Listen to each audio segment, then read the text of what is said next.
We have been looking at analyzing interaction effects in a two-factor study with a quantitative response variable.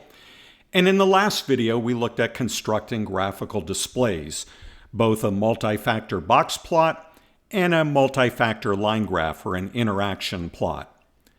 Now we're going to look at the descriptive statistics, and we're going to focus on the mean as a measure of central tendency and on the standard deviation as a measure of variability.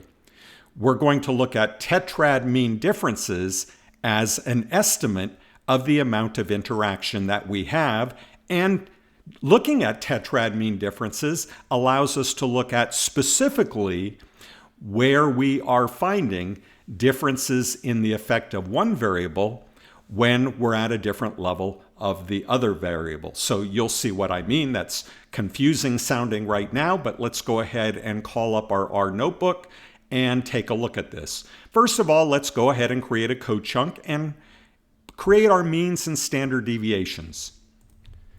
I've set this up using the good old tapply function, which allows us to look at the statistics for a quantitative variable as a function of a grouping variable. But one thing that's different from what you may have seen in the past is because I now have two grouping variables, I am putting them both in, and you have to create what is called a list to put them both in. We're not going to spend time talking about what a list is in R. That would be for my R course. But here we see that we're putting in supplement and dose and simply using a function called list right in front of them. Everything else is the same. We start with our response variable. We have our explanatory factors instead of a factor, and that's why we need the list. And then we have the statistic. And I'm saving the first one in means, the second one in standard deviations, and then I'm going to print them both out so we can look at them. Let's go ahead and do that. And this is what it looks like. So you see our 6 different categories. Remember, there are 10 guinea pigs behind each of these statistics. So the mean for the 10 guinea pigs in the orange juice group with low dosage is 13.23 microns, whereas the standard deviation is 4.46 microns for those 10 guinea pigs. You can see how this matches up with our graph up here. So VC is the solid line, so that's right here. So it's about 8, 17, and 26. 8, 17, 26. And here for orange juice, it's about 13, 23, and also about 26 right here.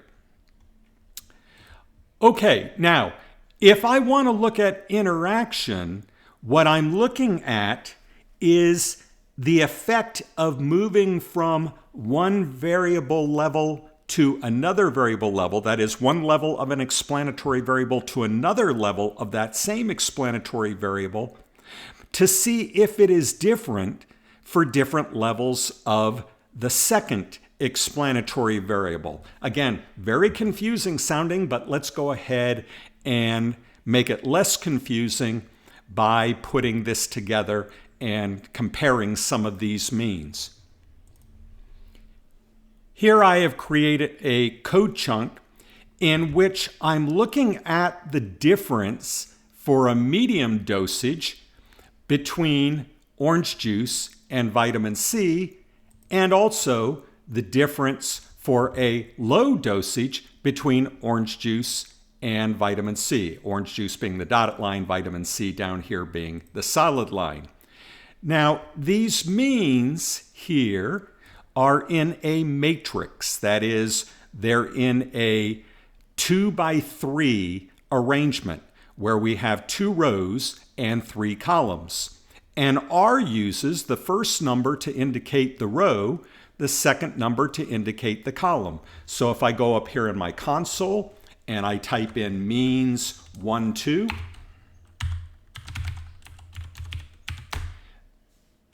and I accidentally put in an extra bracket. There we go. That's 22.7. That says if we're in the first row, look up here at the means, if we're in the first row, second column, we're at 22.7. 0.7.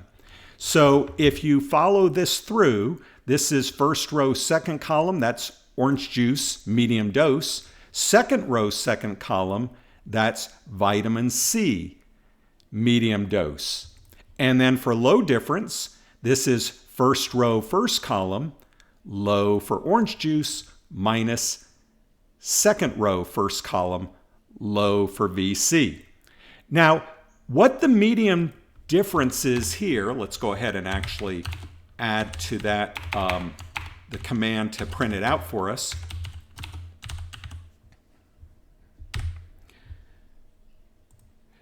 This tells us how much more effective orange juice is than ascorbic acid. This one tells us how much more, and that's at a medium dose. This one tells us how much more orange juice is effective than ascorbic acid at a low dose. So you're looking at the gap in this plot. You're looking at the gap here for medium and the gap here for low. Now we're not to interaction yet.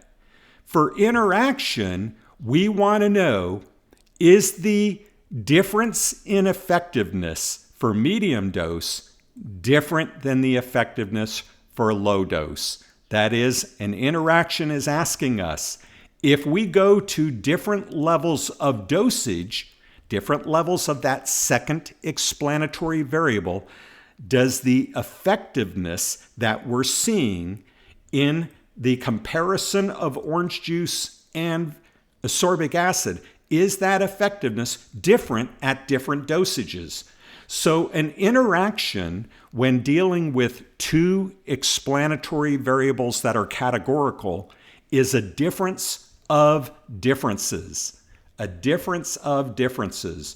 So to see the difference of differences here, we can put in another code chunk, and we're looking to see, is there a difference of differences? Now you might say, well, there's only one difference here that you're showing, but notice that each of those themselves are a difference. So this is actually a difference of differences. And the difference of differences is very small. It's about a half a micron. About a half a micron. In the medium dose, orange juice was about 5.9 microns more effective than VC. And in the low dose, it was about 5.2 or 3 microns more effective. So that gave us a difference of about 0.7. So that difference of differences is a measure of our interaction. If there is no difference of differences, we expect to see a 0. Now that's not exactly a 0, but it's pretty close.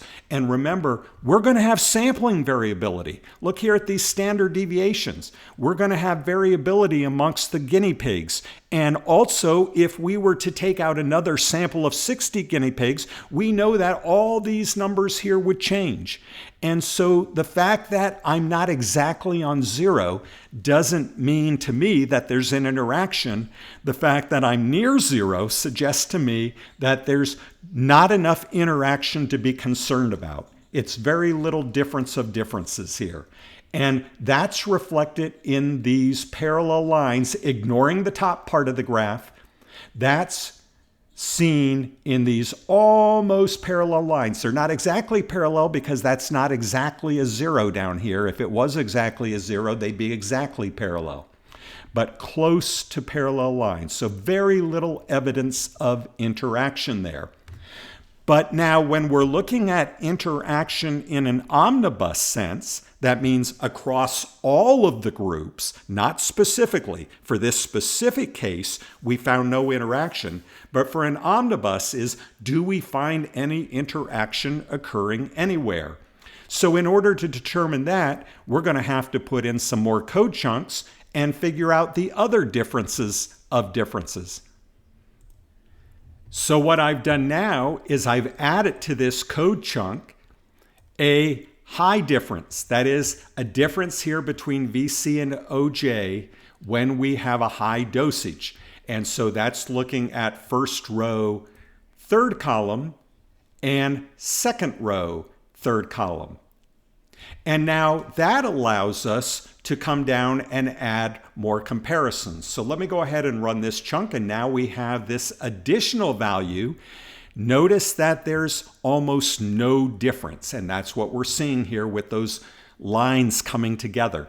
There's almost no difference when we're at the high value. So if down here I take high diff minus low diff, actually, let's do it the other way around because I like positive numbers. It doesn't matter if you do it high diff minus low diff or low diff minus high diff as long as you're interpreting it correctly. This tells me that the difference in differences is 5.3. Why? Well, because we had, when we compared low, which was back up here, that was our, let's see, our last one, 5.25. When we compared low, there was about a 5.25 micron difference. But when we compare high, there was really almost no difference. And so you see what's happening here is that we have a difference of differences of 5.3. That 5.3 reflects that there is a difference here of 5.25, and there's a difference here of almost nothing. And so you get pretty close to 5.25 for your difference of differences. That's non-zero, meaning there is an interaction. And that's what you can see. If you can kind of in your mind blank out the medium for a moment, you would have the dotted line go from low right up there to where it is at the high, and the solid line go from low to where it is at the high. These would not be parallel lines, and you would in fact be finding this difference in differences. When we interpret these tetrads, it's very difficult to interpret it as a difference in differences unless you focus on each individual difference, and that's what I would encourage you to do. So notice, rather than saying, oh, 5.33, here's how I interpret it, what I say instead is, when I look at the difference between orange juice and VC for a low dose, I get 5.25 microns. When I look at the difference between orange juice and VC for a high dose, I get almost no difference in microns. That is actually how I interpret that 5.33, because I'm talking about a difference of those two things that I just discussed, the low dose and the high dose. That's a whole lot easier to discuss with the public and with even other technical readers than it is to try to explain that 5.33 without looking separately at what the effects are for the dosages up here or the effects of VC and OJ, the difference in VC and OJ for the different dosages up there.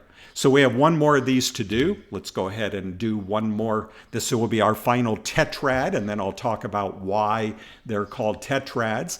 So here we have, let's see, we did low minus high. We need medium minus high. And that will be our final one. We'll have done medium minus low. We'll have done low minus high, and now here's medium minus high, and it should be no surprise to you that it's very similar to what we just got before with low and high. This one is 6. Why?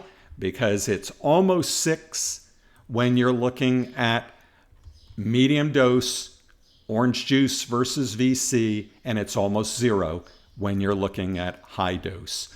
So if you're looking at these as a whole, this collection as a whole, you would expect, if there is no interaction in your entire study, for everything to be near 0.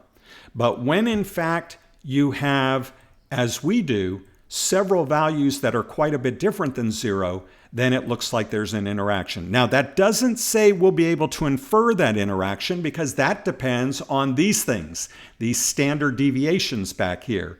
And we'll have to take those into account, because we have to look at sampling variability when we determine whether we can make an inference with a certain degree of confidence. But in terms of descriptively, there is an interaction. All right, now I said I would talk about why we call these tetrads. If you think about breaking this down into what we are doing, which I actually like it the way I've done it up here already, so I'm only going to do this to show you why we call this tetrads. If we were to compare, say, the medium difference to high difference, that's the last one we just did. Let's do that same one again, the medium difference, high difference. I'm going to go ahead and copy these down here. What I could have done is done it like this. I could have done it as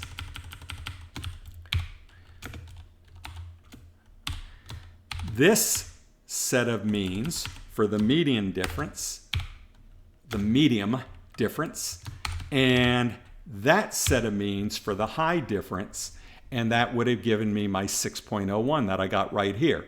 So it's a difference of differences. How many of these, oops, I didn't mean to put this one in.